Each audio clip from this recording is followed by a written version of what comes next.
Kung saan man kayo naroroon, sana'y nasa mabuti kayong kalagayan. Eklesiastiko pong muli. Bago ang lahat, maraming salamat sa ilang nakasubaybay sa akin at patuloy na bukas ang isipan sa lahat ng mga pinapaliwanag at binibigay kong argumento dito sa channel ko. Sa mga followers na MJ na nagalit sa akin, wala namang problema kung mag-unsub kayo. Ang hinihiling ko lang sa inyo ay ang bukas na isipan at pakinggan ninyo ang iba't ibang anggulo and exercise your critical thinking and your logical reasoning.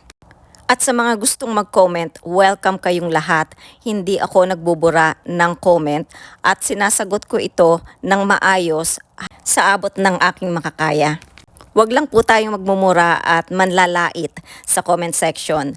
Ilatag ninyo ang inyong argumento at pipilitin kong sagutin ito ng argumento rin. Wala po tayong personalan. Ngayon ay re-reactionan ko ang ilan sa nakita kong kasinungalingan at exaggerated statements ni MJ.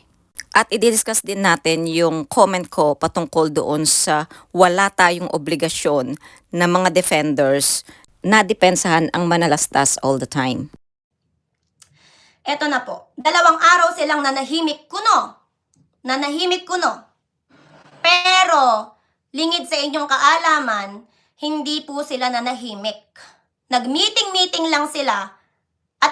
Ang statement ni MJ, lingid po sa inyong kaalaman, hindi sila nanahimik. Nag-meeting lang sila. So dito, kino-confirm ni MJ na nagkaroon ng meeting. So, she's confirming na nagkaroon ng meeting. Gumawa ng taktika. O ngayon, naka-live na si kunwari, nag-apology. Bakit ngayon lang ang tanong?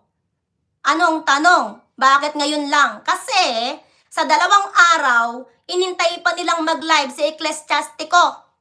Unang kasinungalingan, walang meeting na nangyari. Dahil wala naman ako sa grupo nila. At isa pa, wala talaga akong balak mag-LS at that time. Kasi nga sabi ko, hindi ko na kayo papakialaman until nakita kong nag-LS si JC. Kaya doon sa time na yon nag-decide akong mag-LS dahil nakikita ko parang this is too much. Hindi pa ba sapat sa inyo yung ginawa ni BPM sa channel niya kung papaano niya murahin at balahurain si BSN at si Mamshi? Yes, may mali sila. Hindi ko binibigyan yun ng justification. Pero sobra-sobra naman. Ha? Na ngayon ay daig pa ang wakwak utak wakwak mag-isip, Pasneya. Sa mga hindi pa nakakaalam, ang Pasneya is used as an insult towards people, similar to saying sa Tagalog, hayop. It is an exclamation of anger and frustration. Yung iba, ginagamit na lang siya as an expression. Pero mararamdaman nyo naman at makikita nyo naman kung ito ba ay may galit or isa na lamang ekspresyon. Dahil sa nakasanayan na lang niya itong banggitin. Pero dito, ramdam ko ang galit mo at inis. Pero sabi ko nga sa iyo, wala akong galit sa iyo at walang personalan. Magbibigay ako ng reaction ayon sa sinasabi mo at sa aking obserbasyon, opinion at sa mga information lang na naandito sa social media. Ha? Na wala daw kontrata sa Tekram. Pangalawang kasinungalingan, exaggerated statement. Saan mo makikita na sinabi ko na walang kontrata? Dahil wala akong binanggit patungkol sa kontrata at bakit naman mapapasok ang kontrata pa sa pagiging defender. Na ipagtanggol lagi ang Tekram dahil kaya naman daw nilang ipagtanggol ang Tekram at wala daw binabayad na pera. Mukha pala kayong pera. Pangatlo, patanong na may mali siya. Mukha pala kayong pera? Kung pera lang ang pag-uusapan, dyan hindi nyo ako kayang butasan dahil never ko binuksan palipad ko at never akong tumanggap ng pera sa mga listeners ko at sa mga followers ko. At uulitin ko, sinabi ko na ito sa ilang mga LS ko at content ko. Wala akong problema and I'm not against sa palipad at sa mga tumatanggap ng palipad. Iyan ay isang pribilehiyo ng YouTube na binigay sa mga vloggers. But para sa akin, ayokong tumanggap ng kahit anong pera sa mga listeners ko at sa mga followers ko. Pero sino ba ang lumiliwanag ang mata at kinikilig pag may pakulay? Iba yan, nagsasalita ako, nang-i-interrupt kayo ng pakulay eh. Alam niyo naman, maliwanag ang mata ko pag nakakakita ng pakulay. Mga pasyoneya kayo Gusto niyo lang ma-interrupt ako eh. Kaya sa susunod MJ, bago ka magbitiw o magtanong na may mali siya, siguraduhin mong hindi babalik ang tanong sa iyo. At huwag mong i-exaggerate ang isang comment para lang maging pangit sa paningin ng tao. Dahil pag nilatagan ka ng ebidensya, mas masakit. Ano to? Eto yon. Nasaan ba? Ayan. Ito yung mga katwiran ng mga kakampi ni Ma'am Shi. Inintay nila. Pumasok sa live ni Kuya JC si Ecclesiastico. Pang-apat na kasinungalingan, inintay nila na pumasok sa live ni Kuya JC si Ecclesiastico. Walang katotohanan. Una, may work ako at that time. Break ako sa work. Nakita ko, naka-live si JC. Kaya pumasok ako. At hindi nila alam na papasok ako. Kaya walang hintayan na nangyari. Na dati pinopromote pa ni Kuya Poren. O bakit ka nagrereklamo? Si Kuya Poren nga walang reklamo. Palagi mo nalang idinadawit ang pangalan ni Kuya Poren. Yung mga taong kasamahan naming defender ko noon ay basher na ngayon. Panlimang kasinungalingan. Naku MJ, nakakalima ka na ha. Sabi mo, basher na ngayon. Bakit? Dahil ba dito sa sinabi kong ito? Nagpapakalat ka dyan o nag-exaggerate ka dyan sa mga followers mo na basher na agad ako dahil lang sa comment kong ito? Daig pa ang mga wakwak basher na sila ngayon. Gumawa pa ng post sa kanyang community para magtanong ng katangahan. Katangahan para sa iyo. Kasi nga dito sa poll na ito, napaamin ka na mali nga ang ginawa mo. At 6 na buwan pa ang lumipas ha, bago mo inamin na mali ka. Yung comment ko last year, matagal na sa live ni Ma'am Shi, kinuha pa niya at ginawa pa niyang poll para tanungin. Na tama daw ba at totoo daw bang dapat sinasabi ng isang kuya na naaalibadbadan siya sa ginagawa ni Ma'am Shi? Ang sinabi mo na susuka, hindi naaalibadbaran. But anyway, pareho siyang exaggerated words. At saka 'di ba inamin mo na mali naman talaga ang ginawa mo. Kagabi nag-live, walang viewers, 70 ang viewers, ando na ang anghel na walang pakpak, ando na yung ibang kagrupo nila, sila lang. Pati viewers, issue sa iyo. Expected naman na konti lang ang viewers ko. Buti nga naka 70 ako at that time dahil medyo late na yon. Sabi ko nga kapag nag-LS ako kahit 5 lang, itutuloy ko ang LS. Tapos gusto nilang pumanik ako, samantalang nung nag-comment ako sa baba, binabastos ka. Binalikan ko yung LS to check kung may nambastos sa iyo doon sa comment section. Pero so far wala naman akong nakita. At isa lang yung moderator ko na nakita doon. At galing pa yun doon sa isa kong community. Dito hindi ko ma-confirm kung nagsisinungaling ka. Baka binura na nga nila yung comment nila na at hindi ko nabasa. But so far wala akong nakitang comment na pambabastos. Pwede niyong balikan yung LS ko at that time na pumasok si MJ. Nung una, okay pa Nung gumitna na bandang huli, andun na si Ma'am Shi. Nagsasabi, tama na po ang gulo, Japina. Kung talagang mahal mo ang Tekram, please, magkausap na tayo. Oh, masama ba naman yung ayain ka na mag-usap kayo? Ilang taon na kung di kinausap, paggabi lang niya sinabi yon para... Ilang taon? Hindi ba't wala pang 1 taon na magkakakilala tayo dito sa community na to? Exaggerated ka na naman MJ. But anyway, palalampasin kita dito. Baka nagkamali ka lang ng gustong sabihin. Maaring gusto mong sabihin na ilang buwan na hindi kinausap. Instead, nasabi mong ilang taong kang hindi kinausap. mga katekram, para i-screenshot at palabasin kay Tatay Tekram na nag-comment siya na magko-contact siya sa akin, nag-comment siya na gusto na niya nang makipagbati, pero comment lang yon. Ito ang isa sa problema sa maraming tao. Kapag nagkaroon ng kagalit, yung magko-conclude kaagad ng isang senaryo na hindi pa nangyayari. Bakit? All the evidence is here. Again, March 30, nag-live tayo. Binulgar natin sa live ni Ma'am Shi, binash ang ating Kuya Poren. Binash ni Ilona Alyami. Iyan hindi ko bibigyan ng justification. Dahil una, hindi tama na paratangan natin ang isang tao na bias unless meron tayong nakitang bias talaga doon sa kanilang mga ginagawa. Anyway, umani na naman sila ng sobrang pambabatikos sa ibang mga vloggers to the extent na talagang minura-mura pa sila.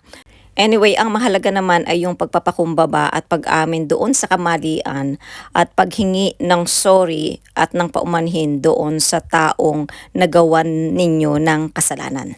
Anyway, mag-move forward na tayo doon sa comment ko doon sa live ni JC.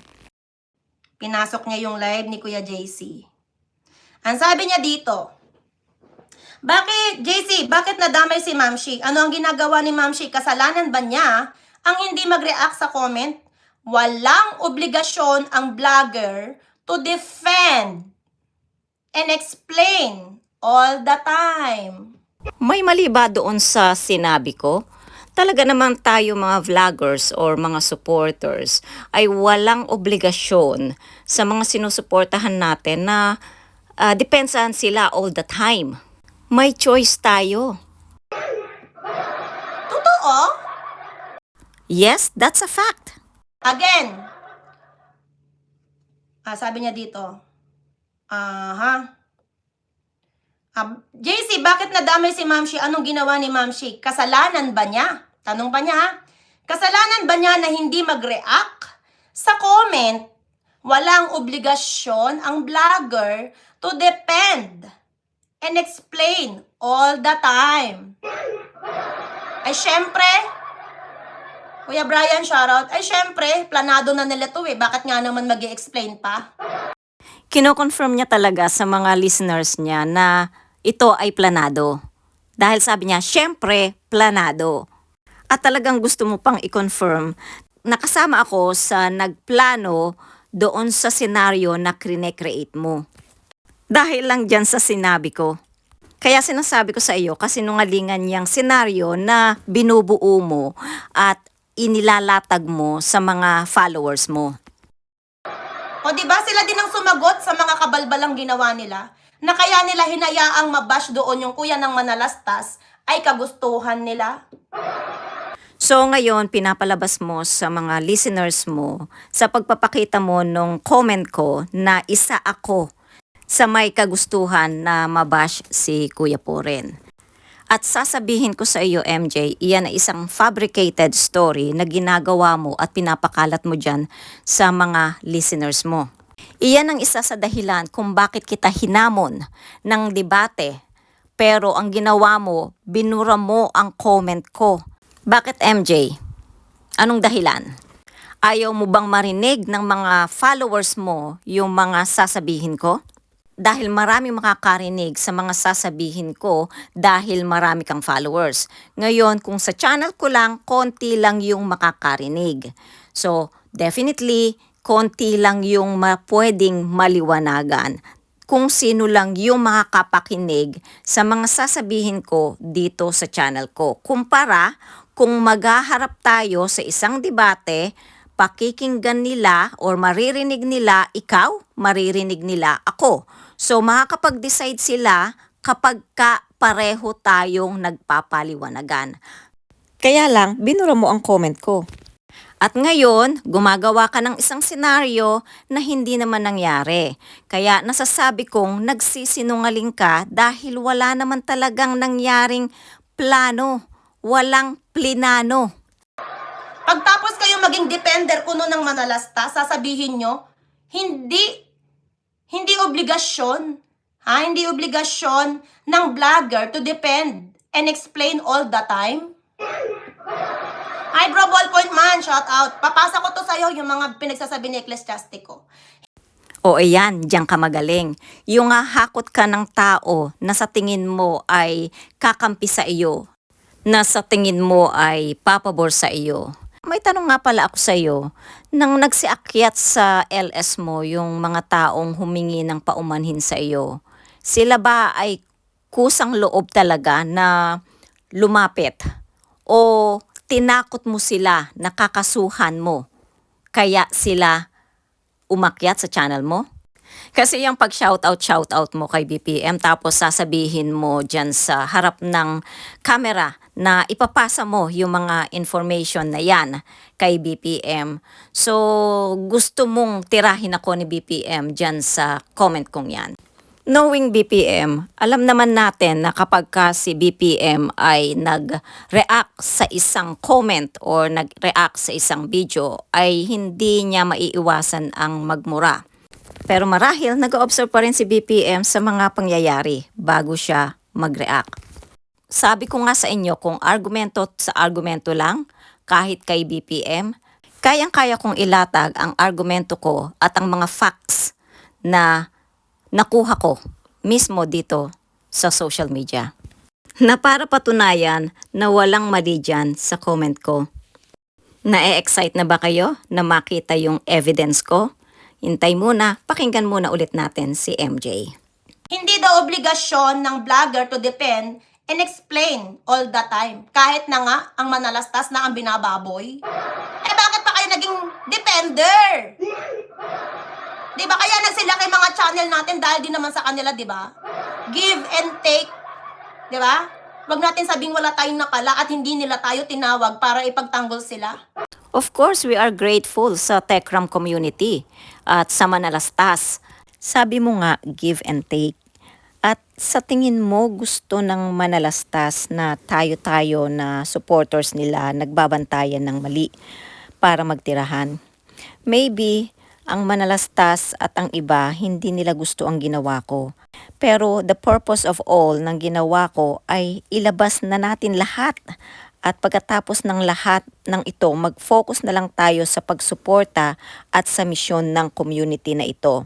Matigil na ang bantayan ng mali at huwag abusuhin ang pagiging defender. Pero dahil pinaninindigan natin na defender nila, of course, you have obligation to defend them.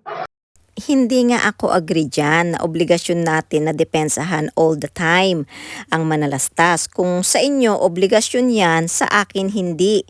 Dahil madalas pag naging obligasyon na ang isang bagay, madalas nawawala na ang pagmamahal. At ang pinakadelikado sa lahat, baka mauwi na sa pagiging panatiko and worst, mauwi na sa idolatry.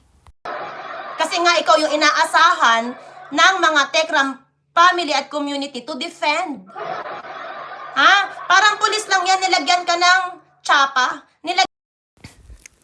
Mamaya malalaglag yung tsapa na sinasabi mo dahil ilusyon mo lang at ng iba ang tsapa ng pagiging defender mo. Inatangan ka ng obligasyon. Alam nga namang, pulis, merong kinukuyog dito. Ayaan mo lang yan, hindi namin obligasyon yan. Ganon.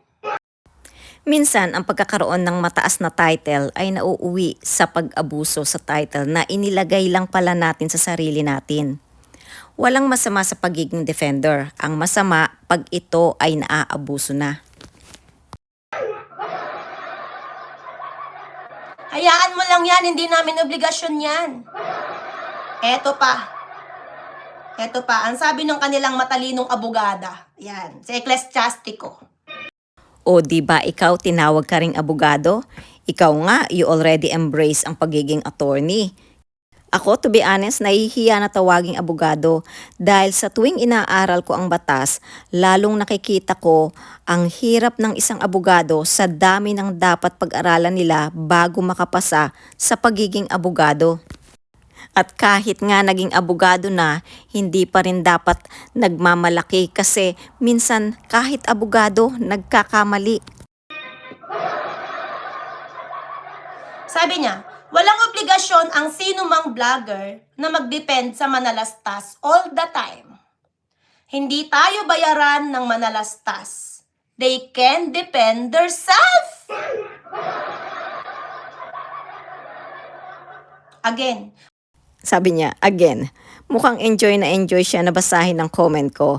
Akala naman niya, nasunog niya ako sa comment ko. Siya, pakinggan ulit natin. walang obligasyon ang kung sino mang vlogger na mag-depend sa manalastas. Wala daw tayong obligasyon o kaming obligasyon. All the time, walang obligasyon ng mga vlogger na mag-depend sa manalastas all the time. Hindi tayo bayaran ng manalastas. They can depend themselves. Hindi naman talaga nila tayo inuobligay eh. Oh, di ba agree ka din? So, tama ako. Oh, pero dahil nagpakilala tayong depender, umaasa lang sila. Baka ni men. Diyan ka mali ng akala. Never sila umasa. Dahil sila mismo nagsalita dati na di nila kailangan ng defender. Masabi pa niya, ayun, hindi daw bayaran ang mga vlogger at walang obligasyon at binayad na pera para ipagtanggol ang manalastas. Wait lang guys, babalik ako agad. Uumpisahan na natin yung puno at dulo dahil gusto ko tapusin na dito to mga pasneya. O di ba tama naman, I'm so proud na hindi ako bayaran at hindi tayo mga bayaran. Ginawa natin noon ang ipagtanggol sila dahil choice natin yon. At ang tsapa na analogy ni MJ ay isang ilusyon. Sit back and relax and listen to this attentively. Actually, sa totoo lang po ka Tekram, hindi, yung pong mga Tekram defenders, nagsisulputan po kasi yung mga yan. Wala ho tayong para bang, wala tayong hinire, ganyan, or para bang, pwede ba reaktoran mo to, ganyan. Wala ho tayong ganyan, nagsusulputan lang po yan. Talagang kinumbidan ni Boren, ayaw niyang babalaw Rasideng. Okay. May mga pina-invite para wag na magsalita ng... Isang magsalita ng para kay nawagi siya noon. So yun, Magsalita si Bolpol, gaya, usapan niya. kumbaga, kung sa part lang namin, hindi naman natin kailangan mong defender kung sa tutuusin. Kasi naipapaliwanag naman natin yung position natin. Ulitin nga natin ang sinabi ni Tech June dahil mukhang hindi nag-sink in sa kanila ang sinabi ni Tech June na hindi nila kailangan ng defenders dahil na ipapaliwanag naman nila yung posisyon nila. Kumbaga, kung sa part lang namin, hindi naman natin kailangan mong defender kung sa tutuusin. Kasi naipapaliwanag naman natin yung position natin. So, syempre, it's a social media platform. Anyone can do whatever they want. No? O paano ba yan? Galing na mismo sa bibig ni Tech June na hindi nila kailangan ng defenders dahil kaya nilang depensahan ang kanilang mga sarili. Walang binayaran at hindi sila umaasa. At isa pa, kahit na dinedepensahan natin sila, hindi nila gusto ang mga salitang hindi maganda na lumalabas sa ating mga bibig. Kaya nga kinausap nila si BPM dati, hindi ba? Pero dahil style yun ni BPM, wala rin silang nagawa kahit hindi nila gusto. Kaya ang salitang defender ay wag na wag nating aabusuhin. At ito pa, ang isang malinaw na sinabi ni Floor. Lilinawin lang po namin ulit mga ka-Tekram. Tekram Defenders at Tekram Family are different entity. Di po kami iisa. Ngayon, Kuya Dave, So, yung tsapa na analogy ni MJ ay isa lang ilusyon. Dahil napakaliwanag ng sinabi dito ni Floor, ang Tekram family at ang Defender ay separate entity. Ang Tekram Defender at Tekram family ay hindi iisa. So, ibig sabihin, wala po tayong badge. Hindi tayo binigyan ng badge ng Tekram family. Different entity tayo. Ikaw lang, MJ, ang naglagay ng badge sa mga defenders na sa tingin ko ay naaabuso. Kaya nagsalita na ako. At isa pa, huwag ugaliing magpalayas dahil ang Tekram Defenders at Tekram Family ay separate entity. Lumayas ka dyan sa Tekram kung talagang mapera ka. Ha? At wala tayong karapatang magpalayas kahit sino na nasa Tekram Family. Yung galing demonyo, lumayas kayo. Ha? Lumayas na kayo. Ate, kayo na lang ang magsama ni Ma'am Shea, lumayas. Sorry to say, na lumayas kayo. Ayoko naman talaga sanang sabihin yan, kaya lang huwag tayo magpaka-impokrita dito. Gamit-gamit nyo ang pangalan ng Tekram. Kung ang manalastas ay hindi nagpapalayas, sino tayo para magpalayas sa kapwa natin supporters? At bukod sa pagiging matulungin at mababang loob, isa sa hinangaan ko sa Manalastas family ay ang pagiging transparent nila, lalong-lalo na sa pera. Kaya confident ako na kayang-kaya nilang depensahan ang kanilang sarili. Kaya nang binitiwan ko ang mga salitang yan doon sa comment section ng LS ni JC, alam na alam ko na ang Manalastas ay hindi talaga nila kailangan ng defenders dahil kaya nilang ipaliwanag ang posisyon nila at depensahan ng kanilang sarili. Ang kailangan lang nila sa atin sa ngayon ay ang suporta sa misyon. At kung hindi man tayo makapagbigay, financial, ang panalangin ang hinihingi nila sa atin. Iyon lang, sapat na. At alam kong tao rin sila. Minsan, nagkakamali. At ang criticism ay nakakatulong sa atin para ma-improve pa natin ang sarili natin. Alam kong ganun din sila. At kapag tayo pinagkatiwalaan, dapat ingatan natin yung tiwalang binigay sa atin ng Manalastas. Huwag nating gagamitin ang mga pangalan nila para mag-create ng isang kwento na nakakasira sa imahe nila. At huwag nating ugaliin na magpalaya sa kahit kanino dahil lahat tayo ay mahalaga kay Tekram at sa Manalastas. So, iyon lang muna sa ngayon. Hanggang sa muli. This is Ecclesiastico. Thank you for listening. Take care and God bless.